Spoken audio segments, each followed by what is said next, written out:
പിതാവിന്റെയും പുത്രന്റെയും പരിശുദ്ധാത്മാവിന്റെയും നാമത്തിൽ ആമേൻ. ഒരു തലക്കെട്ട് കണ്ടപ്പോൾ നിങ്ങൾക്ക് തോന്നിക്കാണും, ഈ ലോകത്ത് നടക്കുന്ന വളർച്ചയെപ്പറ്റി, പുരോഗമനത്തെപ്പറ്റി ഒന്നും അറിയാത്ത ഒരു പഴയ മനുഷ്യനെന്ന്. ഞാൻ പഴയ മനുഷ്യനാണ്, 80 വയസ്സായി. പ്രിയമുള്ളവരെ, അത് കൃത്രിമ ബുദ്ധി ആധുനിക ബാലാണ് എന്ന്. ബാൽ എന്ന് പറഞ്ഞാൽ നമുക്കറിയാം, പഴയ നിയമത്തില് ആഹാബ് രാജാവും ജസബലും കൂടെ കൊണ്ടുവന്ന ഒരു വിജാതീയ ദൈവം അഥവാ പിശാച്. അത് നമുക്കറിയാം. ഈ അടുത്തോടെ നമ്മൾ കൗതുകരമായ ന്യൂസുകൾ കേട്ടു. ചൈനയില് ഒരു കൃത്രിമ ബുദ്ധി വച്ച ഒരു കൃത്രിമ മനുഷ്യൻ പെറ്റുവെന്ന്. ഹല്ലേലൂയ, കുട്ടിയുണ്ടായി. അതുപോലെ നമ്മൾ കേട്ടു, അവിടെ വലിയൊരു ആശുപത്രി, ഹൃദയത്തിന്റെ ആശുപത്രി ആണ്. മുഴുവൻ നടത്തുന്നത് ഈ കൃത്രിമ മനുഷ്യനാണ്, ഈ കൃത്രിമ ബുദ്ധി വെച്ച്. അപ്പോൾ നമ്മൾ പല ന്യൂസുകളും കേൾക്കുന്നുണ്ട്. 10 കൊല്ലം കൂടെ കഴിഞ്ഞാൽ ഇവിടെ മനുഷ്യൻ കാണില്ല, മനുഷ്യന്റെ എല്ലാ ജോലികളും കൃത്രിമ മനുഷ്യൻ ഏറ്റെടുക്കും, പിന്നെ മനുഷ്യനെ കൊണ്ട് ആവശ്യമില്ല. ഇങ്ങനെയുള്ള ഏറെയേറെ വീഡിയോകൾ നിങ്ങൾ കേൾക്കുന്ന ഒരവസരം ആണ്. ഞാനിവിടെ ചില ആത്മീയ കാര്യങ്ങൾ ഈ തരുണത്തിൽ പങ്കുവയ്ക്കാൻ ആഗ്രഹിക്കുന്നു. കാരണം ഇന്ന് ആർട്ടിഫിഷ്യൽ ഇന്റലിജൻസിനെ പറ്റി പഠിക്കാനായിട്ട്, AI പഠിക്കാനായിട്ട് ഭയങ്കര ശുഷ്കാന്തിയാണ് നമ്മുടെ കുഞ്ഞുങ്ങളുടെ ഇടയിലെല്ലാം. എങ്ങനെയും പഠിക്കണം, അങ്ങനെ ആർട്ടിഫിഷ്യൽ ഇന്റലിജൻസിൽ PhD എടുക്കണം. ഇതെല്ലാമാണ് മനസ്സിൽ നമ്മൾ ഇന്ന് കാണുന്നതും പറയുന്നതുമെല്ലാം. ഇനിയും നമുക്ക് അല്പസമയം ഒന്ന് ചിന്തിക്കാം. ദൈവം തന്റെ സ്നേഹത്തിന്റെ പങ്കുവെക്കലായിരുന്നു സൃഷ്ടികർമ്മം. ആദ്യം സൃഷ്ടിച്ചത് നമുക്ക് അരൂപികളെയാണ്, മാലാഹമാരെ. നമുക്കത് പങ്കുവെക്കാൻ തന്റെ സ്നേഹം. ഇനി അവരെ സൃഷ്ടിച്ചത് എന്തിനു വേണ്ടിയായിരുന്നു എന്ന് നമുക്ക് വ്യക്തമായിട്ടറിയാം. ദൈവത്തെ ആരാധിക്കുക, സ്തുതിക്കുക, ഊഴിയം ചെയ്യുക, അതായത് സേവനം ചെയ്യുക, സേവിച്ചുകൊണ്ട് കർത്താവിനെ സ്നേഹിച്ചുകൊണ്ട് പക്കലായിരിക്കുക എന്നുള്ളത് ആയിരുന്നു. എന്നാൽ നമുക്കറിയാം, മനുഷ്യൻ അത് കൂട്ടാക്കിയില്ല. മാലാഹമാർക്ക് അത് ഇഷ്ടപ്പെട്ടില്ല. എന്തിന് ദൈവത്തിന്റെ ഈ ആധിപത്യം, എന്തിന് അവന്റെ രാജകീയത്വം, അവനെ എന്തിനാണ് അനുസരിക്കുന്നത്, അവനെ എന്തിനാണ് സ്നേഹിക്കേണ്ടത്, അവനെ എന്തിനാണ് ആരാധിക്കേണ്ടത്? അപ്പോൾ നമ്മൾ കാണുകയാണ്, അതിൽ ഒരാള്, അവനെ നമ്മൾ പറയും ലൂസിഫർ എന്ന്. അവനെ ബൈബിൾ പറയുന്നത് ഉഷസ്സിന്റെ പുത്രൻ, പ്രഭാത നക്ഷത്രം എന്നൊക്കെയാണ്. കാരണം അവനായിരുന്നു വെളിച്ചം കയ്യിൽ കൊണ്ടുനടന്നവൻ. നമ്മൾ വായിക്കുന്നു യേശയ്യ 14-ാം അധ്യായം 12 മുതൽ, ഉഷസ്സിന്റെ പുത്രനായ പ്രഭാത നക്ഷത്രമേ, നീ എങ്ങനെ ആകാശത്തിൽ നിന്ന് വീണു? ജനതകളെ കീഴടക്കുന്ന നിന്നെ എങ്ങനെ തറയിൽ വെട്ടി വീഴ്ത്തി? നീ തന്നെത്താൻ പറഞ്ഞു, ഞാൻ സ്വർഗത്തിലേക്ക് കയറും, ഉന്നതത്തിൽ ദൈവത്തിന്റെ നക്ഷത്രങ്ങൾക്കുപരി എന്റെ സിംഹാസനം ഞാൻ സ്ഥാപിക്കും, ഉത്തര ദിക്കിന്റെ അതിർത്തിയിലെ സമാഗ പർവ്വതത്തിന്റെ മുകളിൽ ഞാൻ ഇരിക്കും, ഉന്നതമായ മേഘങ്ങൾക്കുമീതെ ഞാൻ കയറും, ഞാൻ അത്യുന്നതനെ പോലെ ആകും. പ്രിയമുള്ളവരെ, ഇത് നമ്മൾ വായിക്കും മനസ്സിലാകും. മനുഷ്യന്റെ മനസ്സിലും അത് തന്നെയാണ്, ദൈവത്തെ പോലെ ആകുക. ഇന്നും ഇത് തന്നെയാണ്. അതായത് ദൈവത്തിന്റെ സ്ഥാനം എടുത്തുകൊണ്ട് ഒരു സൂപ്പർമാൻ, അതിശയ മനുഷ്യനായിത്തീരുക, അതിശക്തനായ മനുഷ്യനായിത്തീരുക. പ്രിയമുള്ളത്, അപ്പോൾ സൃഷ്ടികർമ്മത്തിന്റെ ആരംഭം മുതലേ കാണാൻ സാധിക്കും, മനുഷ്യരിൽ അന്തർലീനമായിരിക്കുന്ന ഒരു ദുരാശയാണിത്, ദൈവത്തെ പോലെയാകുക. നമുക്കറിയാം അതിനുശേഷം എന്തു പറ്റിയെന്ന്. അവരെ ദൈവം ശിക്ഷിച്ചു, അവരെ ഭൂമിയിലേക്ക് വലിച്ചെറിഞ്ഞു. ഇതൊക്കെ നമ്മൾ വെളിപാട് പുസ്തകം 12-ാം അധ്യായം 10 വായിക്കുന്നുണ്ട്. അതായത് അവരാണ് പിശാചുക്കളായി മാറിയത്. ഇനിയും അവനാണ് ലോകത്തെ മുഴുവൻ വഞ്ചിക്കുന്നത്. ഇതെല്ലാം നമുക്ക് വെളിപാട് പുസ്തകം 12-ാം അധ്യായം 7 മുതൽ വചനം കാണാൻ സാധിക്കും. ഈ വഞ്ചകനായ പിശാചുക്കൾ ദൈവം മനുഷ്യനെ തന്റെ ഛായയെ സൃഷ്ടിക്കുമെന്ന് അറിഞ്ഞപ്പോൾ തന്നെ നശിപ്പിക്കാൻ ശ്രമിച്ചു. അത് നമ്മൾ ഈ 12-ാം അധ്യായം വെളിപാടിൽ വായിക്കുന്നുണ്ട്. മാതാവിനെയും മകനെയും കൊല്ലാൻ ശ്രമിച്ചത്. അതിനുശേഷം അരിശത്തോടെ, വലിയ അരിശത്തോടെ, മുൻകോപത്തോടെ അവനെ അനുഗമിക്കുന്നവരെ എല്ലാം കൊല്ലാൻ, അവന് സാക്ഷ്യം വഹിക്കുന്നവരെ, കൽപ്പനകൾ പാലിക്കുന്നവരെ, മാതാവിന്റെ മക്കളായിരിക്കുന്നവരെ എല്ലാം കൊല്ലാൻ തീരുമാനിച്ചുവെന്ന്, നശിപ്പിക്കാൻ തീരുമാനിച്ചു. ഇനി പിശാചാരെന്ന് നമ്മൾ വായിക്കുന്നുണ്ട് യോഹന്നാൻ എഴുതിയ സുവിശേഷത്തിന്റെ 8:44 10:10 കൊല്ലാനും നശിപ്പിക്കാനും വരുന്നവൻ കൊലപാതകയാണ്, നുണയനും നുണയന്റെ പിതാവും. ലോകത്തെ മുഴുവൻ അത് വഞ്ചിക്കുന്നവനാണ്. ഈ നമ്മൾ ലോകത്തിലേക്ക് നോക്കിയാൽ കാണുന്നത് അത് ഈ പിശാചിന്റെ ഒരു ഭരണമല്ലേ എന്ന് അല്പം ഒന്ന് ചിന്തിക്കാനായിട്ടുള്ള അവസരമാണിത്. ഈ വീഡിയോ മുഴുവൻ കേട്ടിട്ട് വേണമേ അത് ഞാൻ AI പറ്റി അല്ലെങ്കിൽ ആർട്ടിഫിഷ്യൽ ഇന്റലിജൻസിനെ പറ്റി എന്താണ് പറയുന്നത് മനസ്സിലാക്കുവാൻ. ഞാൻ അത് ഒരു എഞ്ചിനീയറോ അല്ലെങ്കിൽ ഇക്കാര്യത്തിലൊന്നും എക്സ്പെർട്ട് അല്ല. ഞാനൊരു ആധ്യാത്മിക ഗുരുവാണ്. എങ്കിലും ഇന്ന് നടക്കുന്ന സംഭവങ്ങളുടെ വെളിച്ചത്തിൽ ഞാൻ ഈ കൃത്രിമ ബുദ്ധിയെയും കൃത്രിമ മനുഷ്യനെയും ഒന്ന് അപഗ്രഥിച്ച് നിങ്ങളുമായിട്ട് പങ്കുവയ്ക്കുകയാണ്. നമുക്കറിയാം ഈ സ്വയം ദൈവമാകാനുള്ള ആഗ്രഹം ഓരോ മനുഷ്യരിലും അത് അന്തർലീനം ആയിരിക്കുകയാണ്. നമുക്കറിയാം ഇത് തന്നെയായിരുന്നല്ലോ മാതാപിതാക്കളുടെ പാപവും. അത് എന്താണ് സംഭവിച്ചതെന്ന് നമുക്കറിയാം. അതായത് ആദിമാതാപിതാക്കളോട് പിശാച് വന്നു പറഞ്ഞു, ഈ പഴം പറിച്ചു തിന്നാൽ അത് കണിശമായിട്ടും നിങ്ങൾ ദൈവത്തെ പോലെ ആയിത്തീരും. അതാണ് പറഞ്ഞത്. അങ്ങനെ അതിൽ അകപ്പെട്ടാണ് അത് കൈനീട്ടി ഔവ പഴം പറിച്ചത്. കാരണം കണ്ണിന് കൗതുകകരമായിരുന്നു, അത് വിജ്ഞാനം നൽകുന്നതായിരുന്നു എന്നും ചിന്തിച്ചുവെന്ന്. ഹല്ലേലൂയ. വിജ്ഞാനത്തിനുവേണ്ടി പരക്കം പാച്ചിലും ഇന്ന് ഉണ്ടല്ലോ. അത് പ്രിയമുള്ളവരെ, ഇവിടെ യഥാർത്ഥ വിജ്ഞാനമാണോ? നമുക്കറിയാം ഇന്നത്തെ ടെക്നോളജി വഴിയായിട്ട് നമുക്ക് ഒത്തിരി അറിവ് കിട്ടുന്നുണ്ട്. അതിനാൽ യഥാർത്ഥമായ വിജ്ഞാനം കിട്ടുന്നുണ്ടോ? വിഷ്ഡം ഇല്ല എന്ന് നമുക്ക് കാണാനായിട്ട് സാധിക്കും. യഥാർത്ഥ വിജ്ഞാനം യേശുക്രിസ്തു ആണ്. നമ്മൾ വായിക്കുന്നുണ്ട് മനോഹരമായിട്ട് കൊളോസ്യർ 1 കൊറിന്തോസ് അധ്യായം 1:30 അവനാണ് യഥാർത്ഥ വിജ്ഞാനം. അവരിലാണ് ജ്ഞാനം സ്ഥിതി ചെയ്യുന്നത്. പിന്നെ ഒത്തിരി അറിവുകൾ കിട്ടുന്നുണ്ട്, അത് ഒത്തിരി ഇൻഫർമേഷൻ ഒക്കെ കിട്ടുന്നുണ്ട്. പക്ഷെ യഥാർത്ഥ വിജ്ഞാനം യേശുക്രിസ്തുവാണ്. അവനെ സ്വന്തമാക്കിയാൽ അവൻ യേശുവിനെ പോലെയാകും. അത് സ്നേഹിക്കും, പരസ്പരം സ്നേഹിക്കും, അവർ പരസ്പരം സഹായിക്കും, പുണ്യങ്ങളിൽ അഭിവൃദ്ധി പ്രാപിക്കും, യേശുവിന്റെ ദൈവത്തിന്റെ ഇഷ്ടം പോലെ ജീവിക്കുകയും ചെയ്യും. നമുക്കറിയാം മാതാപിതാക്കളുടെ പാപങ്ങൾ, അതിനുശേഷമുള്ള അനന്തരഫലം പാപം, തിന്മ വർദ്ധിച്ചു ഭൂമിയിൽ. നമ്മളിത് വ്യക്തമായിട്ട് ഉൽപ്പത്തി പുസ്തകത്തിന്റെ ആരംഭത്തിൽ നമ്മൾ വായിക്കുന്നുണ്ട്. 6-ാം അധ്യായത്തിൽ എത്ര പരിതാപകരമായ ഒരു സ്ഥിതിയായിരുന്നു ആദിമാതാക്കളുടെ പാപത്തിന്റെ ഫലമായിട്ട് ലോകത്തിൽ സംഭവിച്ചത് എന്ന് 6-ാം അധ്യായത്തിൽ അത് നമ്മൾ ഉൽപ്പത്തിയിൽ അത് വായിക്കുന്നുണ്ട്. നിങ്ങൾക്കെല്ലാം കുറിച്ച് അറിയാവുന്നതാണെങ്കിൽ ഞാൻ ആവർത്തിച്ചങ്ങ് പറയുകയാണ്. അതായത് 6-ാം അധ്യായത്തിൽ കാണുകയാണ്, മനുഷ്യൻ ഭൂമിയിൽ പെരുകാൻ തുടങ്ങുകയും അവർക്ക് പുത്രിമാർ ജനിക്കുകയും ചെയ്തപ്പോൾ മനുഷ്യപുത്രിമാർ അഴകുള്ളവരാണെന്ന് കണ്ട് ദൈവപുത്രന്മാർ തങ്ങൾക്ക് ഇഷ്ടപ്പെട്ടവരെയെല്ലാം ഭാര്യമാരായി സ്വീകരിച്ചു എന്ന് പറഞ്ഞാൽ നമ്മൾ കാണുകയാണ് ദൈവപുത്രന്മാരാര്? ദൈവകൃപയിൽ ജീവിക്കുന്നവര്. ഇനി അല്ലാത്തവരാര്? നമ്മൾ വായിക്കുന്നുണ്ട് 1 യോഹന്നാൻ അധ്യായം 3:8 പാപം ചെയ്യുന്നവൻ പിശാചിനുള്ളവനാണ്. 10-ാം വചനത്തിൽ പറയുന്നു പിശാചിന്റെ മക്കൾ ആരെന്നും ദൈവത്തിന്റെ മക്കൾ ആരെന്നും നമ്മൾ ഇങ്ങനെയാണ് തിരിച്ചറിയുന്നത് എന്ന്. ദൈവകൃപയിൽ ജീവിക്കുന്നവരാണ് ദൈവമക്കള്, അല്ലെങ്കിൽ അവർ പിശാചുക്കളുടെ സന്തതികൾ ആണ് എന്ന്. ഇനി ഇവർ തമ്മിലുള്ള ഒരു ബന്ധമുണ്ടായതിന്റെ ഫലമായിട്ട് അത് നമുക്കറിയാം എന്താണ് സംഭവിച്ചത് എന്ന്. അതായത് ദൈവപുത്രന്മാർ മനുഷ്യപുത്രിമാരുമായി ചേരുകയും അവർക്ക് മക്കളുണ്ടാകുകയും ചെയ്തിരുന്ന അക്കാലത്ത് ഭൂമിയിൽ അതികായകന്മാരുണ്ടായിരുന്നു. അവരാണ് പുരാതന കാലത്തെ പ്രസിദ്ധി ആർജിച്ച പ്രബലന്മാർ. പ്രിയപ്പെട്ടവരെ, ഇതൊക്കെ ചിന്തിക്കണം. ഇന്നും പ്രബലന്മാരാകാനായിട്ട് അതെ നമ്മൾ ശ്രമിക്കുന്ന ഒരു കാലഘട്ടമാണ്. അതികായകന്മാർ, അതിശക്തിയുള്ളവർ, അമാനുഷികരായി തീരുവാൻ, സൂപ്പർമാൻ ആകാനുള്ള ഒരു വലിയ യജ്ഞം നടക്കുകയാണ്. എങ്ങനെ? നന്മയും തിന്മയും തമ്മിൽ വേർതിരിച്ചുകൊണ്ടല്ല, ഒന്നിപ്പിച്ചുകൊണ്ട്.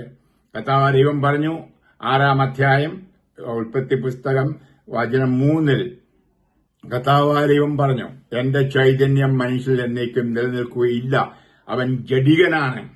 പ്രിയമുള്ളവരെ, ഇന്ന് ജഡികാരിയാണ് വർദ്ധിച്ചുകൊണ്ടിരിക്കുന്നത്. അതിന്റെയൊക്കെ ഫലം പറഞ്ഞിരിക്കുന്നത് എന്താണെന്നും കേൾക്കണം. അതെ, അന്നുണ്ടായ സംഭവം നമ്മൾ വായിക്കുന്നുണ്ട്. 5 മുതൽ ഭൂമിയിൽ മനുഷ്യന്റെ ദുഷ്ടത വർദ്ധിച്ചിരിക്കുന്നുവെന്നും അവന്റെ ഹൃദയത്തിലെ ചിന്തയും ഭാവനയും എപ്പോഴും ദുഷിച്ചത് മാത്രമാണെന്നും കർത്താവ് കണ്ടു. ഒന്ന് ചിന്തിച്ചു നോക്കൂ. ഇന്നെല്ലാം ഈ ദുശ്ചിന്തകളല്ലേ നമ്മുടെ എല്ലാവരുടെയും മനസ്സിൽ, നിങ്ങളുടെയും എന്റെയും മനസ്സിൽ. കർത്താവ് മനുഷ്യനെ സൃഷ്ടിച്ചിൽ പരിതപിച്ചു. അതിനുശേഷം 11-ാം വചനത്തിൽ നമ്മൾ വായിക്കുന്നു, ദൈവത്തിന്റെ സൃഷ്ടിയിൽ ഭൂമിയാകെ ദുഷിച്ചതായിരുന്നു, എങ്ങും അക്രമം നിറമാടി. ഭൂമി ദുഷിച്ചുപോയതിന് ദൈവം കണ്ടു. ആ ലോകത്തിൽ മനുഷ്യരെല്ലാം ദുർമാർഗികളായി. ഇതൊക്കെ ഇന്ന് സത്യമല്ലേ എന്ന് ഒന്ന് ചിന്തിച്ചു നോക്കാനാണ് ഞാൻ ആ ഭാഗം നിങ്ങളെ വായിച്ചു കേൾപ്പിച്ചത്. പ്രിയമുള്ളവരെ, ഇന്ന് ദൈവ ചൈതന്യം നഷ്ടപ്പെട്ട അവസ്ഥ. ആദ്യ മാതാപിതാക്കൾ കണ്ണിന് കൗരവം കൊടുക്കുന്ന, ഹൃദയത്തിന് വിജ്ഞാനം കൊടുക്കാൻ കണ്ടുകൊണ്ട് പറിച്ചു തിന്നപ്പോൾ എന്തുപറ്റി? അവർ നഗ്നരായി മാറിയെന്ന്. എന്താണ് യഥാർത്ഥ നഗ്നത? അത് മനസ്സിലാക്കിയിരിക്കേണ്ട ഒന്നാണ്. നമുക്കറിയാം, അതായത് ദൈവത്തിന്റെ ചൈതന്യമുള്ളപ്പോൾ, കൃപയുള്ളപ്പോൾ നമ്മൾ നഗ്നരല്ല. 2 പത്രോസ് 4:4 യേശു വിജ്ഞാനവുമായിട്ട് എന്തിനു വന്നു? 2 പത്രോസ് 4:4 ദുരാശ മൂലം ലോകത്തിലുണ്ടാകുന്ന വിനാശത്തിൽ നിന്ന് രക്ഷപ്പെട്ട് ദൈവിക ജീവിതത്തിൽ പങ്കുചേരാനുവാനും തന്റെ മഹത്വത്തിലും ഔന്നത്യത്തിലും ജീവിക്കുവാനുമാണ് കർത്താവ് വന്നത്. ഹല്ലേലൂയ. അതായത് ഈ ദുരാശകളിൽ നിന്നും തിന്മകളിൽ നമ്മളെ മാറ്റിക്കൊണ്ട്, നിന്റെ കണ്ണ് തുറക്കും, നീ ദൈവത്തെ പോലെ ആകും, നീ ഹായകനായിത്തീരും. ഇതൊക്കെയാണല്ലോ ഇന്ന് ആർട്ടിഫിഷ്യൽ ഇന്റലിജൻസ്, കൃത്രിമ ബുദ്ധി നമ്മോട് ഉപദേശിക്കുന്നതും പറയുന്നതും. അതുവഴിയായി എല്ലാം അറിയാം. ലോകത്തില് മറച്ചു വെക്കേണ്ടതായിട്ടൊന്നും കാണില്ല, എല്ലാം അറിയാം. ഇനിയും ഒരു പക്ഷേ നമുക്കും വരാൻ പോകുന്ന അന്ത്യം അന്ന് പ്രളയമുണ്ടായതുപോലെ ആയിരിക്കാം എന്ന് പറഞ്ഞാൽ ദൈവമക്കളുടെ ജീവിതം തുടരും. എന്നാൽ ഇപ്രകാരമുള്ള അധികായകന്മാരുടെ ജീവിതം തീരും. കാരണം കൃപയില്ലാതെ അവരൊരു പക്ഷെങ്കിൽ നഗ്നതയിൽ കഴിഞ്ഞുകൂടുന്നു. ഇനിയും ദൈവകൽപ്പനകളെയും ദൈവിക മൂല്യങ്ങളെയും എല്ലാം നശിപ്പിക്കുന്ന ഒരു കാലഘട്ടത്തിൽ അല്ലേ ഇന്ന് നാം ജീവിക്കാൻ നോക്കൂ. കപ്പിത്താനില്ലാത്ത കപ്പൽ പോലെ, കർത്താവ് പറഞ്ഞതുപോലെ ഇടയനില്ലാത്ത ആടുകളെപ്പോലെ, നിയന്ത്രണമില്ലാത്ത ഒരു ജീവിതമല്ലേ എല്ലായിടത്തും. നമുക്കറിയാം, ഇന്ന് ആത്മീയ നിർദ്ദേശങ്ങളോ ആത്മീയ ആചാരങ്ങളോ അല്ലെങ്കിൽ ആധ്യാത്മിക ഗുരുക്കന്മാരെ ഒന്നും ആർക്കും വേണ്ട. ഒറ്റ ഭാഷയിൽ പറഞ്ഞു, ദൈവത്തെയും ദൈവിക മാർഗങ്ങളെല്ലാം വേണ്ടാന്ന് വെച്ചിരിക്കുകയാണ് ഇന്ന്. നമ്മൾ 1 തെസ്സലോണിയൻസ് 2 തെസ്സലോണിയൻസ് 2:3 മുതൽ വായിക്കുന്ന പോലെ അരാജകത്വത്തിന്റെ അജ്ഞാത ശക്തി ഇന്ന് ലോകത്തെ പിടികൂടിയിരിക്കുന്നു എന്ന് ഞാൻ പറയും. അരാജകത്വമാണ് നമ്മൾ ഇവിടെ നോക്കിയാൽ നമുക്ക് കാണാൻ സാധിക്കുന്നത്. ഇങ്ങനെയൊരു കാലഘട്ടം പഴയ നിയമത്തിൽ ഉണ്ടായത് നമ്മൾ വായിക്കുന്നുണ്ട്. ഏലിയ പ്രവാചകൻ അധ്യായം 1 രാജാക്കന്മാര് അധ്യായം 18 ഏലിയ എന്ന പ്രവാചകന്റെ പ്രവർത്തനം നമുക്കറിയാം. ജസബലും ഭർത്താവായ അഹാബും കൂടി വിജാതീയ ദൈവത്തെ കൊണ്ടുവന്നു, അതാണ് ബാൽ. എന്നിട്ട് അതിനെ ആരാധിക്കണമെന്ന് പറഞ്ഞു. നമുക്കറിയാം, വലിയ പൊക്കമുള്ള 70 അടി പൊക്കമുള്ള അപ്രകാരമുള്ള സ്വരൂപങ്ങൾ ഉണ്ടാക്കി, പ്രതിമകൾ ഉണ്ടാക്കി ആരാധിക്കാൻ പറഞ്ഞു. 3 ചെറുപ്പക്കാർ മാത്രം പറ്റിയല്ല എന്ന് പറഞ്ഞു. അവരെ പിടിച്ച് തീയിലെറിഞ്ഞു ഒക്കെ നമുക്കറിയാം. ഇനിയും ഏലിയ പ്രവാചകന്റെ കാലത്ത് പ്രബലമായി യാവയുടെ എന്ന് പറഞ്ഞാൽ യഥാർത്ഥ ദൈവത്തിന്റെ എല്ലാ പ്രവാചകന്മാരെയും കൊന്നൊടുക്കി, ജനങ്ങളെയും കൊന്നൊടുക്കിക്കൊണ്ടിരിക്കുന്ന അവസരമാണ്. ഇനിയും അവരെ പക്ഷെ നമുക്ക് കാണാൻ സാധിക്കുന്നു. 18-ാം അധ്യായത്തിൽ വെല്ലുവിളിച്ചു. എന്നിട്ട് 450 ബാലിന്റെ പ്രവാചകന്മാര് ബാലെ വിളിച്ചു. എന്തിന്? അൽത്താരയിൽ വച്ചിരിക്കുന്ന തടിയുടെ പുറത്ത് വച്ചിരിക്കുന്ന പശുവിനെ അല്ലെങ്കിൽ കാളയെ തീ ഇറക്കി കൊല്ലാൻ. പക്ഷെ ഒന്നും സംഭവിച്ചില്ല. അതിനുശേഷം ഒരാൾ മാത്രമേ അവശേഷിച്ചിട്ടുള്ളൂ, ഏലിയ പ്രവാചകൻ. അവൻ അതുപോലെ കുറെ തടിക്കഷ്ണമെല്ലാം വെച്ച് ഒരു അൽത്താരയും ഉണ്ടാക്കി അവിടെ കാളയെ വെച്ച് വെള്ളമൊഴിച്ചു. അവിടെ തീപ്പൊരി ഇല്ലെന്ന് അവൾക്ക് സുനിശ്ചിതമാക്കാനായിട്ട്. എന്നിട്ട് 3 തവണയെ വിളിച്ചുള്ളൂ, 10 തവണ വിളിക്കേണ്ടി വന്നില്ല. യാവയെ യഥാർത്ഥ ദൈവം കടന്നു വന്നു, തീയുമായി അതിനെ ദഹിപ്പിച്ചു. നമുക്കറിയാം പിന്നീട് ഉണ്ടായത് വലിയൊരു കൊമോഷൻ, വലിയൊരു ബഹളമായിരുന്നു. ഈ ബാലിൽ വിശ്വസിച്ചവരൊക്കെ മാനസാന്തരപ്പെട്ടു, ആളുകളും മാനസാന്തരപ്പെട്ടു. യഥാർത്ഥത്തിൽ ദൈവം യാവയാണ് യഥാർത്ഥ ദൈവമെന്ന് അവർ അംഗീകരിക്കുന്നു. ഇനി 19-ാം അധ്യായത്തിൽ നമ്മൾ കാണുന്നത് എന്താണ്? എന്നിട്ട് ഈ രാജാവിന്റെ ആജ്ഞയും കൂടെ തപ്പുവാണ് ഇവനെ കൊല്ലാനായിട്ട്. ഏലിയായി ഗുഹകളിൽ കഴിയുകയാണ്. ഒരിക്കൽ ഗുഹയിലോട്ട് കടന്നിരുന്നു. കർത്താവ് വെച്ചു, നീ എന്താ ഇവിടെ ചെയ്യുന്നത്? ഞാൻ ദൈവതീഷ്ണതയാൽ എരിയുകയാണ്. ഹല്ലേലൂയ. ഇന്നതാണ് വേണ്ടത്. ദൈവതീഷ്ണതയാൽ എരിയുന്ന ജനതയാണ് വേണ്ടത് മക്കളെ. ഇനിയും അവിടെ വെച്ച് കർത്താവിനോട് പറഞ്ഞു, കർത്താവെ നോക്കൂ, അൽത്താരകളെല്ലാം നശിപ്പിച്ചു, അമ്പലങ്ങളെല്ലാം, അതാ കർത്താവിന്റെ അമ്പലങ്ങളെല്ലാം നശിപ്പിച്ചു, പള്ളികൾ നശിപ്പിച്ചു, പ്രവാചകന്മാരെ എല്ലാം കൊന്നൊടുക്കി, ജനങ്ങളെയും കൊന്നൊടുക്കി. ഞാൻ ഒറ്റ പ്രവാചകനേ ഉള്ളൂ കർത്താവ്, എന്നെ അവർ തപ്പുകയാണ് കൊല്ലാനായിട്ട്. കർത്താവ് എന്താ പറഞ്ഞെന്ന് നിങ്ങൾക്കറിയാം. അതെ, ഇതെല്ലാം നടന്നാലും എനിക്കായിട്ടുള്ള 7000 പേരെ ഞാൻ മാറ്റിവെച്ചിട്ടുണ്ട്. അതെ പ്രിയപ്പെട്ടവരെ, ഇത് മനോഹരമായ ഭാഗം ഞാൻ വേറെ വീഡിയോ പറഞ്ഞതാണ്. അതെ, ഞാനെങ്കിലും ഈ അവസരത്തിൽ ഇത് ആവർത്തിക്കേണ്ടതായിട്ട് വന്നതുകൊണ്ട് പറയുകയാണ്. അത് റോമാക്കാർക്ക് ലേഖനത്തിൽ നമ്മൾ വായിക്കുന്നുണ്ടല്ലോ. ഈ ഭാഗം തന്നെ ഉദ്ധരിച്ചുകൊണ്ടാണ് ആദിമ നൂറ്റാണ്ടിലെ മതപീഡനങ്ങളെ പറ്റി പറഞ്ഞപ്പോൾ, നമുക്കറിയാം നൂറ്റാണ്ടില് ഭയങ്കര മതപീഡനം നടന്നപ്പോൾ ആളുകൾ ചോദിച്ചു, എവിടെയാ കർത്താവ്? കർത്താവ് ഞങ്ങളെ ഉപേക്ഷിച്ചോ? ഞങ്ങൾ എന്തിനാണ് എന്റെ ദൈവത്തിൽ വിശ്വസിക്കുന്നത് എന്നൊക്കെ ചോദിച്ച അവസരത്തിൽ അത് പറയുന്ന ഒരു ഭാഗമാണ് 11ാം അധ്യായത്തിൽ നമ്മൾ വായിക്കുന്നത്. അതായത് ഞാൻ വായിക്കാണ് റോമ അധ്യായം 11 മുതൽ നിങ്ങൾക്ക് വായിക്കാം. ഞാൻ 2 മുതൽ വായിക്കുന്നുള്ളൂ. ദൈവം മുൻകൂട്ടി അറിഞ്ഞ സ്വന്തം ജനത്തെ അവിടെ നിന്ന് പരിത്യജിച്ചിട്ടില്ല. ഞങ്ങളെ പരിത്യജിച്ചുവോ എന്നതിന് ഉത്തരം പൗലോസ് കൊടുക്കുകയാണ്. ഇസ്രായേലിനെതിരായി ദൈവത്തോട് എപ്രകാരമാണ് ഏലിയ വാദിക്കുന്നത് എന്ന് അവനെപ്പറ്റി വിശുദ്ധ ഗ്രന്ഥം പറയുന്നത് നിങ്ങൾക്കറിയാമല്ലോ. കർത്താവെ, അങ്ങയുടെ പ്രവാചകന്മാരെ അവർ വധിച്ചു, അങ്ങയുടെ ബലിപീഠങ്ങൾ തകർത്തു, അവശേഷിക്കുന്നവൻ ഞാൻ മാത്രമാണ്. അവർ എന്റെ ജീവനെയും തേടുന്നു. എന്നാൽ ദൈവം അവനോട് പറഞ്ഞു. എന്താണ് ദൈവം പറഞ്ഞത് എന്ന് നിങ്ങൾക്കറിയാമോ? ബാലിന്റെ മുമ്പിൽ മുട്ടുകുത്താത്ത 7000 പേരെ എനിക്ക് വേണ്ടി ഞാൻ മാറ്റിവച്ചിട്ടുണ്ട്.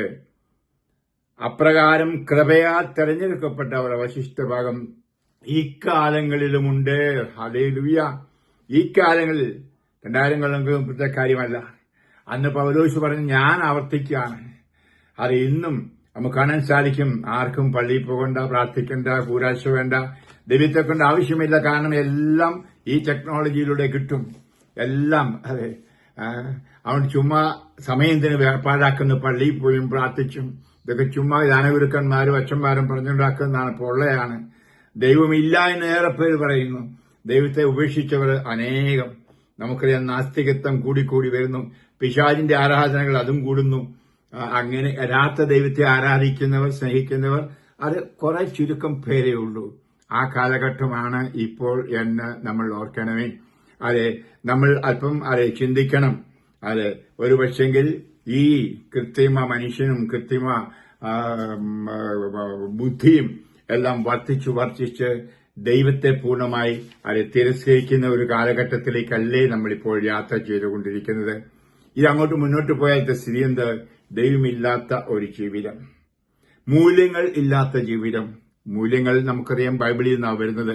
പ്രത്യേകിച്ച് 10 കൽപ്പനകളിൽ നിന്നും സുവിശേഷ ഭാഗ്യങ്ങളിൽ നിന്നും ഇന്നെല്ലാം കളഞ്ഞു കുളിച്ചിരിക്കുന്നു.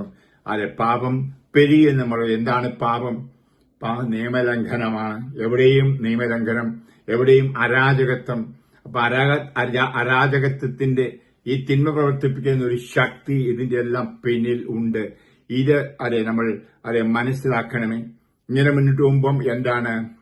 മൂല്യച്യുതി വന്ന, മൂല്യങ്ങളില്ലാത്ത ജീവിതമായിരിക്കും. ഭാര്യ-ഭർത്തൃ ബന്ധം ആവശ്യമില്ല, എല്ലാം മെഷീൻ ചെയ്തോളും.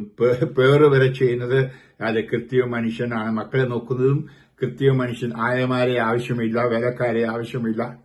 മക്കളും മാതാപിതാക്കളും നമ്മുടെ ബന്ധത്തിന്റെ ആവശ്യമില്ല. കാരണം എല്ലാം ഈ മെഷീൻ ചെയ്തോളും.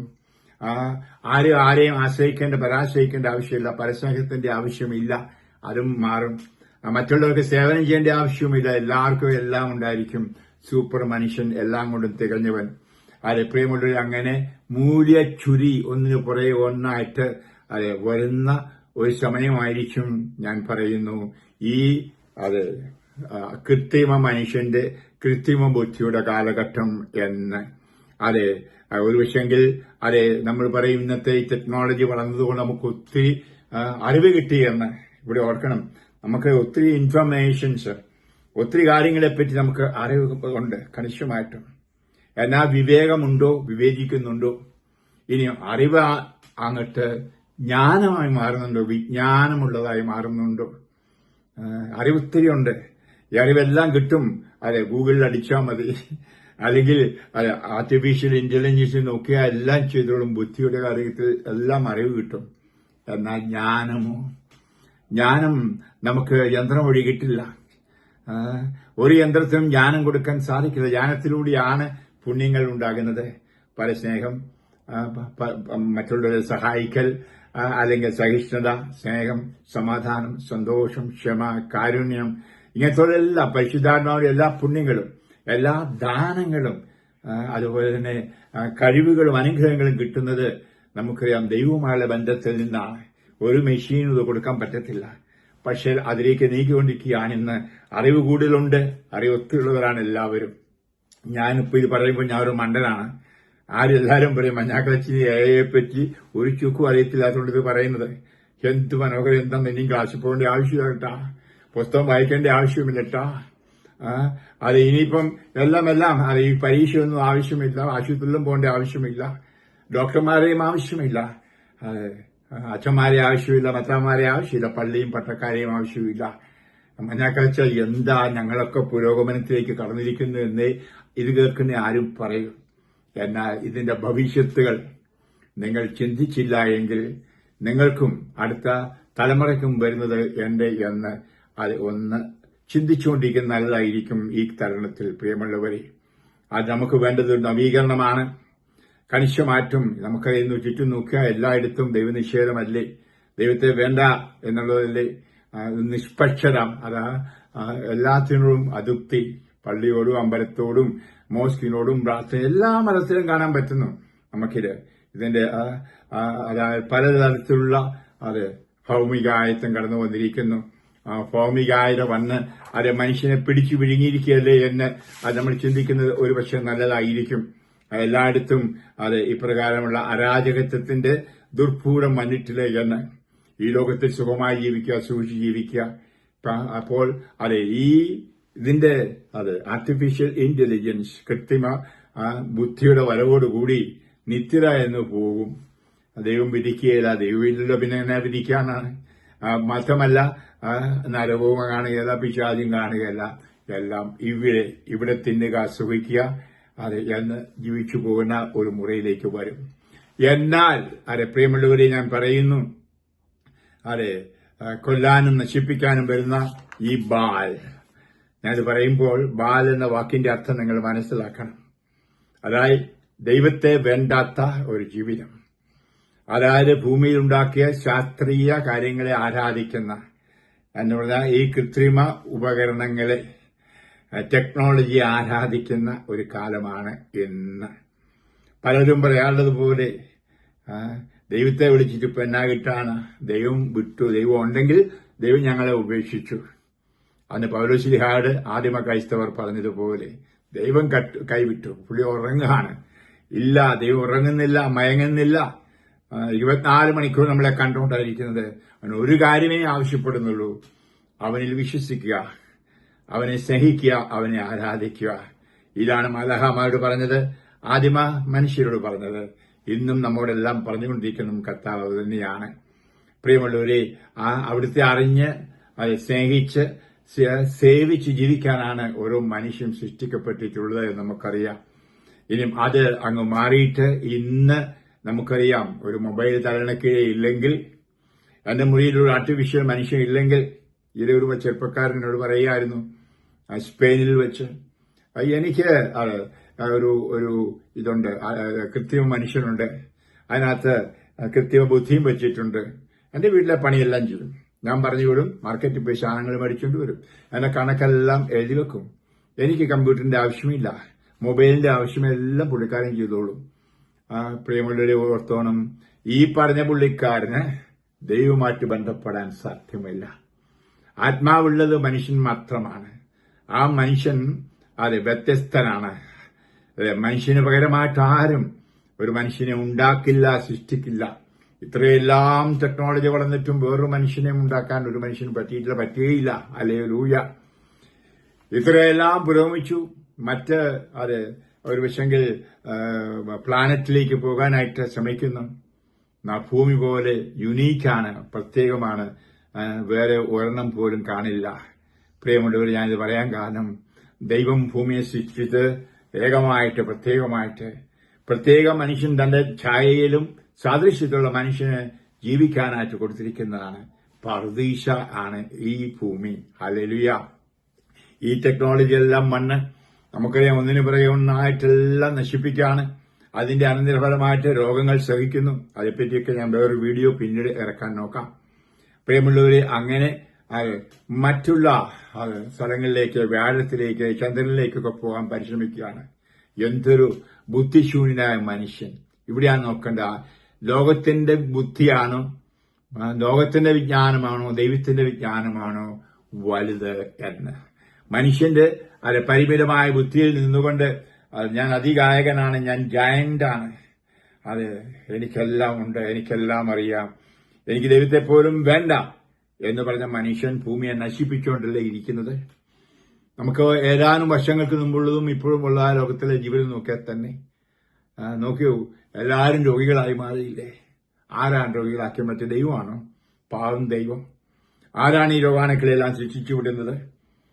മനുഷ്യൻ തന്നെ. ആരാണ് ഈ അണുപ്രസരണം ഉണ്ടാക്കുന്നത്? എത്രയോ ബോംബുകൾ പൊട്ടിച്ച് അതിന്റെ പരീക്ഷണങ്ങൾ നടത്തിക്കൊണ്ട് 1000 ബോംബുകൾക്ക് പരീക്ഷണങ്ങൾ വഴിയാൽ ഈ അന്തരീക്ഷം മുഴുവൻ മല്ലമാക്കിയത് ദൈവമാണോ? മനുഷ്യനല്ലേ? ആരാണ് ഈ നമ്മൾ അറിയാം, പച്ചവെള്ളം പോലും മനസ്സ് പിടിച്ച് കുടിക്കാൻ പറ്റത്തില്ല, വിഷം എല്ലായിടത്തും, വിഷമില്ലാത്ത ആഹാര സാധനങ്ങളില്ല, എല്ലായിടത്തും കളിപ്പീരിലെ നടക്കാൻ നോക്കൂ. ഇനി ഇതാരാണ് നയിക്കുന്നത്? നുണയന്റെ പിതാവുമായ ഞാൻ പറയും ബാൽ പിശാചാണ്. ഹല്ലേലൂയ. ഈ പൈശാചികമായിട്ട് ഈ യന്ത്രത്തോടുള്ള ആധിപത്യം, അല്ലെങ്കിൽ പ്രബദ്ധത ആരാധിക്കുകയാണ്. അതില്ലാതെ പറ്റില്ല. ശരിയാണ്, ലോകം അപ്രകാരം ക്രമീകരിക്കപ്പെട്ട് കഴിഞ്ഞു. ഈ ടെക്നോളജി കൂടാതെ മനുഷ്യൻ ജീവിക്കാൻ മേലാത്ത കാലഘട്ടം. പക്ഷേ ഒരു പ്രളയമുണ്ടായെന്ന് വരാം എന്ന് പറഞ്ഞാൽ ഇതിന് ഒരന്ത്യമുണ്ടാവും. ദൈവമായ കർത്താവ് നോക്കിയിരിക്കുകയില്ല വെറുതെ. നിശ്ചയമായിട്ടും അന്ത്യമുണ്ടാകും. അവിടെ ഏതാനും പേർ കാണും, മഞ്ഞക്കലച്ചിനെ പോലെ പൊട്ടന്മാര്, മണ്ടന്മാര്, കർത്താവിനെ സ്നേഹിക്കാൻ പരിശ്രമിക്കുന്നവരും കൃപയിൽ ജീവിക്കാൻ പരിശ്രമിക്കുന്നവരും അവരെ അവിടുന്ന് ഒരുമിച്ച് കൂട്ടും. അതായിരിക്കും അവന്റെ രാജ്യം. ആ രാജ്യം പിതാവിനെ സമർപ്പിക്കും. ലോകം ഈ ലോകം എന്ന് പറഞ്ഞാൽ ഈ ഭൂമിയല്ല, ലോകം അവസാനിക്കും. ഈ ലൗകികർ നിറഞ്ഞ എവിടെയാണോ ഈ അദൃശ്യശക്തി ആരാധിക്കുന്ന, ഈ അദൃശ്യശക്തി ഇല്ലാതെ ജീവിക്കാൻ പറ്റില്ല ചിന്തിക്കുന്നവർ, അവർ നശിക്കും. അതവരുടെ തന്നെ ഒരുപക്ഷെ ഉണ്ടാക്കിയ അണുബോംബ് കൊണ്ടോ ന്യൂക്ലിയർ ബോംബ് കൊണ്ടോ ആയിരിക്കാം നശിക്കുന്നത്. അല്ലെങ്കിൽ കർത്താവ് തന്നെ തന്റെ കോപത്തിൽ, കർത്താവല്ല, നമുക്കറിയാം, ഇതെല്ലാം കൂടെ കൂടി അന്തരീക്ഷം ഇന്ന് മാറിയിരിക്കും. നമുക്കറിയാം, ഒരുപക്ഷെങ്കിൽ ചുറ്റുപാടുമുണ്ടാകുന്ന ഒരു വലിയ കൊടുങ്കാറ്റായിരിക്കാം, വലിയൊരു സുനാമി ആയിരിക്കാം ലോകത്തെ മുഴുവൻ നശിപ്പിക്കുന്ന. എന്നാൽ ഈ സുനാമി വന്നോട്ട്, ഭൂമി കുലുക്കട്ടെ, എന്തെല്ലാം വന്നാലും ദൈവഹിതത്തിൽ ഉറപ്പിച്ചിരിക്കുന്ന ജീവിതം. ദൈവഹിതം എന്താണെന്ന് നമുക്കറിയാം. വിശുദ്ധരായി ജീവിക്കുക, കൃപയിൽ ജീവിക്കുക, നഗ്നതയിൽ ജീവിക്കാതിരിക്കുക. ലോകം മുഴുവൻ നഗ്നതയിലാണല്ലോ. ഓട്ടമുണ്ട്, ഇന്നത്തെ പാഷൻ പരേഡുണ്ട്.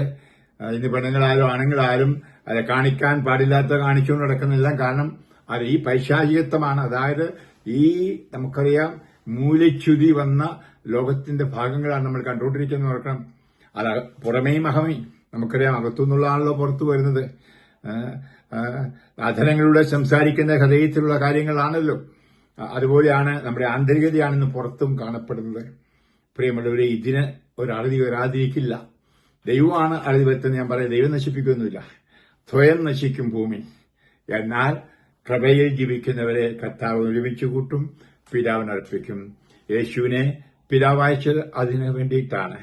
അതായത് ദുരാശ മൂലം നശിക്കുന്ന ജനത്തിന് വേർതിരിച്ച് യഥാർത്ഥ ദൈവിക വിജ്ഞാനത്തിൽ ജീവിക്കുന്നവരെ ഒന്നിച്ച് ദൈവരാജ്യം സ്ഥാപിക്കുവാൻ, ആ ദൈവരാജ്യം സമർപ്പിക്കുമെന്നുള്ളത് തീർച്ചയാണ് മക്കളെ. അതുകൊണ്ട് ആ പ്രതീക്ഷയോടുകൂടി ജീവിക്കൂ. ഞാൻ പല വീഡിയോയിലും പറഞ്ഞു കാണും. അതായത് ഓരോ ദിവസവും, ഓരോ മണിക്കൂറും, ഓരോ വിനാഴികളിലും ചിന്തിക്കട്ടെ, ഞാൻ യേശുവിൻ്റെതാണ്, ഞാൻ കൃപയിലാണ് എന്ന്. ഏതെങ്കിലും അബദ്ധവശാൽ ഒരു പാപം ചെയ്യാനിടയായി കൃപയിൽ നകന്നുപോയാൽ ഉടൻ തന്നെ കൃപയിലേക്ക് തിരിച്ചു വരണം അനുദപിച്ചുകൊണ്ട്. കർത്താവ് നേടിയെടുത്തതാണ്. നിനക്കിന്ന് സംരംഭ്യവുമാണ്. 2000 വർഷങ്ങൾക്ക് മുമ്പ് വിജ്ഞാനമാകുന്ന കർത്താവ് കുരിശിൽ മരിച്ചു. നമ്മുടെ പാപങ്ങൾ ഏറ്റെടുത്തുകൊണ്ട്, നമ്മുടെ പാപങ്ങളുടെ പാരതന്ത്ര്യങ്ങൾ, അതായത് ബന്ധനങ്ങൾ ഏറ്റെടുത്തുകൊണ്ട്, അതിന് ശാപങ്ങൾ ഏറ്റെടുത്തുകൊണ്ട്, പൈശാചിക ബന്ധനങ്ങൾ മാറ്റിക്കൊണ്ട്, രോഗസൗഖ്യം തന്നുകൊണ്ട്, എല്ലാറ്റിനും ഉപരിയായി കൃപ തന്നുകൊണ്ട്, കൃപയാൽ നമ്മളെ ഉടുപ്പിച്ചുകൊണ്ട്, വെള്ളവസ്ത്രം ധരിപ്പിച്ചുകൊണ്ട് വന്നു. ആ കർത്താവിന്റെ അടുക്കലേക്ക് ചെല്ലാൻ, കർത്താവേ, അത് ഞാൻ നഗ്നനായിരിക്കുന്നു എന്റെ പാപം മുഖാന്തരം, അതുകൊണ്ട് അങ്ങ് എനിക്ക് ഉടുക്കാൻ തരണമേ എന്ന് കർത്താവിനോട് പ്രാർത്ഥിക്കുക. നമ്മൾ വെളിപാടിന്റെ പുസ്തകത്തിൽ 3-ാം അധ്യായത്തിൽ വായിക്കുന്നുണ്ടല്ലോ, വളരെ വ്യക്തമായിട്ടും ഇതേപ്പറ്റി കർത്താവായ ദൈവം അത് പറയുന്ന അത് വാക്കുകൾ ഉറുന്നും. ഇതൊക്കെ നമ്മൾ വായിച്ചാൽ പോലെ ജീവിതത്തിൽ അത് നോക്കണം. അതായത് മനുഷ്യൻ ഇന്ന് അഹങ്കാരത്തിൽ നിന്നുകൊണ്ട് അത് പറയുന്ന അത് വാക്കുകൾ എന്തൊക്കെയാണ് എന്ന് നമ്മൾ പലപ്പോഴും അതിനെപ്പറ്റി ഒരു വിഷയം ചിന്തിക്കുക. പറയാണ്, വിജയം വരിക്കുന്നവരെ വെള്ളവസ്ത്രം ഞാൻ ധരിപ്പിക്കും, ജീവന്റെ പുസ്തകത്തിൽ നിന്ന് അവന്റെ നാമം ഞാൻ ഒരിക്കലും മായ്ച്ചു കളയുകയില്ല. നമുക്കറിയാം, നമ്മുടെ ജ്ഞാനസ്ഥാന അവസരത്തിൽ തന്ന വെള്ളവസ്ത്രം അത് നമ്മുടെ വിശുദ്ധിയാണ് സൂചിപ്പിക്കുന്നത്. അപ്പോൾ ആ വിശുദ്ധിയിൽ നിന്നുകൊണ്ട് അത് ജീവിക്കണം. എന്നാൽ മനുഷ്യന്റെ അഹങ്കാരം എന്തെന്ന് പറയുകയാണ് 3-ാം അധ്യായം അത് 17. ഞാൻ ധനവാനാണ്, എനിക്ക് സമ്പത്തുണ്ട്, ഒന്നിനും കുറവില്ല എന്ന് നീ പറയുന്നു. എനിക്ക് അറിവുണ്ട്, എല്ലാ കാര്യങ്ങളും അറിയുവാനുള്ള യന്ത്രമുണ്ട്, എനിക്ക് ഗൂഗിളുണ്ട്, എന്റെ മൊബൈലുണ്ട്, എന്റെ കമ്പ്യൂട്ടറുണ്ട്, ഇപ്പോൾ എനിക്കിതാ ആർട്ടിഫിഷ്യൽ കൃത്രിമ ബുദ്ധിയുമുണ്ട്, അതെ, എനിക്കെല്ലാമുണ്ട്. എന്നാൽ നീ നികൃഷ്ടനും ദയനീയനും ദരിദ്രനും അന്ധനും നഗ്നനുമാണെന്ന് നീ അറിയുന്നില്ല. ചിന്തിക്കണമേ, അറിയുന്നില്ല. ഞാൻ നിന്നോട് ഉപദേശിക്കുന്നു, നീ ധനികനാകാൻ അഗ്നിശുദ്ധി വരുത്തിയ സ്വർണം എന്നോട് വാങ്ങുക. നിന്റെ നഗ്നത മാറ്റുവാൻ, ലജ്ജിക്കാതിരിക്കുവാൻ ശിവവസ്ത്രങ്ങൾ ധരിക്കുക. കർത്താവ് പറയുന്ന വാക്കാണിത്, മറക്കരുത്. അനുദപിക്കായില്ല, ഞാൻ വാതിക്കൽ വന്ന് മുട്ടുന്നു. അതേ പ്രിയമുള്ളവരെ, ഇത് അനുതാപത്തിന്റെ ഒരു സന്ദർഭമായിരിക്കട്ടെ. പേരൊക്കെ ചിന്തിച്ചുകൊണ്ട് അങ്ങനെ ഒരു വിശുദ്ധ ജീവിതം, വെള്ളവസ്ത്രം ധരിച്ച് ജീവിക്കുന്ന ഒരു ജീവിതം കർത്താവിൽ. 7000 എന്ന് പറഞ്ഞത് 20,000 ആയിരിക്കാം, 7 ലക്ഷമോ 7 കോടിയോ 7 എന്നത് ഒരു പൂർണ്ണ നമ്പരായതുകൊണ്ട് ബൈബിൾ 7000 എന്ന് പറഞ്ഞിരിക്കുന്നു. പ്രിയപ്പെട്ടവരെ, ഞാൻ ഈ ധ്യാനിപ്പിക്കുന്നതും ഇപ്പോൾ ഇത് പറയുന്നതല്ല ഇതിനു വേണ്ടിയിട്ടാണ്. ഏതാനും പേരെങ്കിലും കൃപയിൽ യേശുവിനുള്ളവരായി ജീവിക്കുക. പ്രിയമുള്ളവരെ, ഞാൻ ഐക്കോ അല്ലെങ്കിൽ മൊബൈലൊന്നും എതിരല്ല, ഉപയോഗിച്ചു, പക്ഷെ ദുരുപയോഗമുണ്ടെന്ന് ഓർക്കുക. അമിതമായ ഉപയോഗം വഴിയായി, അമിതമായി അതിനെ ആരാധിക്കുന്നതിന്റെ ഫലമായി, അതിൽ ആശ്രയം വയ്ക്കുന്നതിന്റെ ഫലമായി നിന്നെ സൃഷ്ടിച്ചവനെ നീ മറന്നു വരാം, നിന്നെ രക്ഷിച്ചവനെ നീ മറന്നു വരാം, നിന്റെ കൂടെയുള്ളവനെ നീ കണ്ടില്ല എന്ന് വരാം. അത് എമ്മാനുവൽ, ദൈവം നമ്മോട് കൂടെയോട് എന്ന് പറഞ്ഞ യേശുവിനെയാണ് നമുക്ക് ആവശ്യം. ശാന്തമായ കണ്ണുകൾ അടയ്ക്കൂ. കാരണം കർത്താവേ, എന്റെ ഈ വാക്കുകൾ കേൾക്കുന്ന ഇവരെ ആശീർവദിക്കണമെന്ന് പ്രാർത്ഥിക്കുന്നു. ഇന്ന് നവയുഗത്തിൽ മനുഷ്യൻ ജീവിക്കുന്നു. ഇവിടെ യന്ത്രങ്ങൾക്കാണ് പ്രാധാന്യം, മനുഷ്യന് പ്രാധാന്യമില്ല. മൃഗങ്ങൾക്ക് പ്രാധാന്യം കൊടുക്കുന്ന പോലും മനുഷ്യന് കൊടുക്കുന്നില്ല. യന്ത്രങ്ങളാണ് എല്ലാം നയിക്കുന്നത്. ദൈവം എവിടെ? ദൈവം കൈവിട്ടോ എന്ന് ചോദിച്ചുകൊണ്ടിരിക്കുന്നതല്ലാതെ ആ ദൈവത്തിലേക്ക് അനുദപിച്ചുകൊണ്ട് തീരാനും ശ്രമിക്കാത്ത ഒരു ലോകത്താണ് ഞങ്ങൾ ജീവിക്കുന്നത്. കാരണം നമ്മുടെ കർത്താവിന്റെ വചനം കേട്ടവർ ഉറവത്തെയും ആശീർവദിക്കണമേ. ഈ ചിന്താശകലങ്ങൾ ചിന്തിക്കുവാനും, ഈ യന്ത്രങ്ങളിൽ ആശ്രയം വയ്ക്കാതെ ദൈവത്തിൽ ആശ്രയം വെച്ചുകൊണ്ട് ദൈവത്തിന്റെ ഹിതപ്രകാരം കൃപയിൽ ജീവിക്കാനും അനുഗ്രഹം കൊടുക്കണമെന്ന് പ്രാർത്ഥിക്കുന്നു. കാര്യങ്ങളുടെ കർത്താവിന്റെ കരങ്ങൾ നീട്ടിയവരെ ആശീർവദിക്കണമേ, അനുഗ്രഹിക്കണമേ. ലോകത്തുള്ള എല്ലാ വൈദികരോടും, വൈദിക ശേഷന്മാരോടും, വചനപ്രഘോഷകരോടും, പ്രാർത്ഥനയിലായിരിക്കുന്ന വിശുദ്ധരായി ജീവിക്കുന്ന എല്ലാവരും ചേർന്നുകൊണ്ട് ഇപ്പോൾ എന്നെ കേൾക്കുന്ന ഇവരെ ഞാൻ ആശീർവദിക്കുന്നു. അമ്മേ പരിശുദ്ധ, അമ്മേ വിശുദ്ധ ഔസേപ്പിതാവേ, സകല വിശുദ്ധരെ നിങ്ങളോട് ചേർന്നുകൊണ്ട് ഞാൻ ആശീർവദിക്കുന്നു. പിതാവിന്റെയും പുത്രന്റെയും പരിശുദ്ധാത്മാവിന്റെയും നാമത്തിൽ ആമേൻ. Praise the lord. ഹല്ലേലൂയ.